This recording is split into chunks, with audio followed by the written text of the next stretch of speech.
మనం తాజా అంశాన్ని చూస్తున్నాం. కరీంనగర్లో పోలీసులు జరిపిన కాల్పుల్లో గాయపడిన ఉన్మాది చనిపోయాడు. కమాన్ ప్రాంతంలో వ్యక్తి తన తల్లిదండ్రులపై తల్వార్తో దాడికి యత్నించాడు. వారు భయంతో పరుగులు తీయగా అది చూసేందుకు చుట్టుపక్కల వారు బయటకు వచ్చారు. అడ్డుకునేందుకు వెళ్లిన స్థానికులపైన ఉన్మాది దాడికి తెగబడ్డాడు. ఈ ఘటనలో దాదాపు 20 మంది గాయపడ్డారు. సమాచారం అందుకున్న పోలీసులు ఘటనా స్థలానికి చేరుకొని ఉన్మాదిని పట్టుకునేందుకు యత్నించగా వారిపైన తల్వార్తో దాడి చేశాడు. ఈ ఘటనలో ఓ కానిస్టేబుల్ చేతికి తీవ్ర గాయాలయ్యాయి. పరిస్థితిని అదుపు చేసేందుకు పోలీసులు ఉన్మాది కాళ్లపై కాల్పులు జరిపారు. తీవ్రంగా గాయపడిన ఉన్మాది ఆసుపత్రిలో చికిత్స పొందుతూ చనిపోయాడు.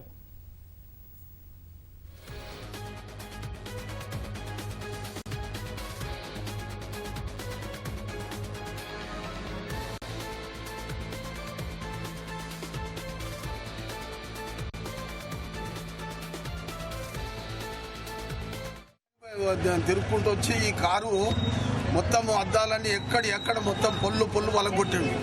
ఎవరు వస్తే వాళ్ళు బండి మీద వచ్చేటోళ్ళల్లా వేసి ఇక్కడ వాడలేదు ఎవరికేం కాదు. దెబ్బలు తాకినాయి. వాడే ఒక అంటే ఉన్మాది లాగా అంటే పిచ్చోడు వాడు కాన్షియస్లో లేడు. అసలు వాళ్ళ దగ్గరికి ఎవరు పోవడానికి కూడా సైకో లాగా ఇదైపోయి వాడే కత్తితో చెయ్యి కోసుకుంటా రక్తం పోసుడు కార్లు కనవడం పెట్టిండు. షాక్ మీద అయిపోయినాం. ఎందుకంటే అసలు ఆయన ఎవరో తెలియదు.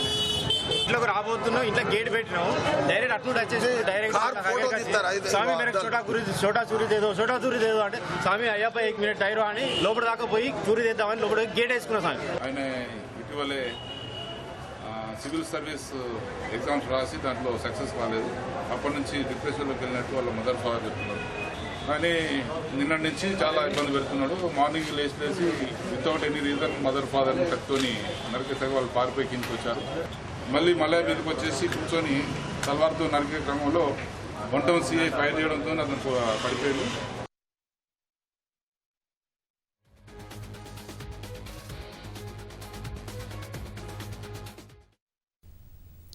ఇక ఈ ఘటనకు సంబంధించిన మరింత తాజా సమాచారం మా ప్రతినిధి అలీముద్దీన్ అడిగి తెలుసుకుందాం. అలీముద్దీన్, చెప్పండి, ఈ ఘటనలో ఉన్మాది చనిపోయినట్టుగా తెలుస్తోంది. దీనికి సంబంధించి మీ దగ్గర ఉన్న తాజా సమాచారం ఏంటి?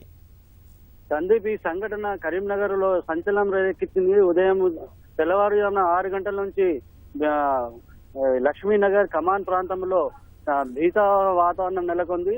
అయితే ఈ బెంగళూరులో సాఫ్ట్వేర్ ఇంజనీర్ గా పనిచేస్తున్న బల్విందర్ సింగ్ నిన్న కరీంనగర్ చేరుకున్నాడు. ఇవాళ తెల్లవారుజామున వాళ్ళ తల్లిదండ్రులపై దాడి చేసిన అనంతరం భయాందోళనతో బయటికి రావడంతో వాళ్ళంతా బయటకు వచ్చి అరుపులు పెట్టడంతో స్థానికులు ఇరుగు పొరుగు వాళ్ళు అతన్ని అదుపు చేసే ప్రయత్నం చేశారు. అయినప్పటికీ ఆ విధంగా తలవార్లతో దాడి చేస్తుండడంతో పోలీసు సమాచారం ఇచ్చారు. పోలీసులు అలీ కానిస్టేబుల్ తో సహా CI Vijayasarathi 1 town CI Vijayasarathi అక్కడ చేరుకున్నారు.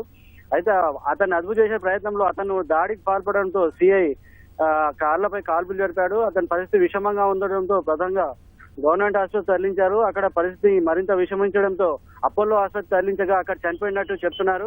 ఈ సంఘటనకు సంబంధించి అసలు ఎందుకు జరిగిందనే విషయం చెప్పడానికి ఎవరు లేరు. అంటే అతను ఇంకా గతంలో సివిల్స్ పరీక్షలో పాల్గొని తర్వాత ఉత్తీర్ణుడు కాకపోవడంతో సైకోగా వ్యవహరించాడని చెప్పి స్థానికులు చెప్తున్నారు.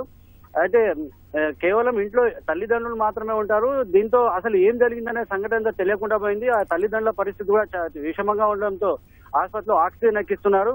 ప్రస్తుతం ఈ తీవ్రంగా గాయపడిన బల్విందర్ సింగ్ మాత్రం చనిపోయినట్టు ధృవీకరించి ఆ శవాన్ని ఇప్పుడే ప్రభుత్వ ఆసుపత్రికి తీసుకొచ్చారు. అయితే ముందు జాగ్రత్త చర్యగా పోలీసులు పెద్ద ఎత్తున మోహరించారు.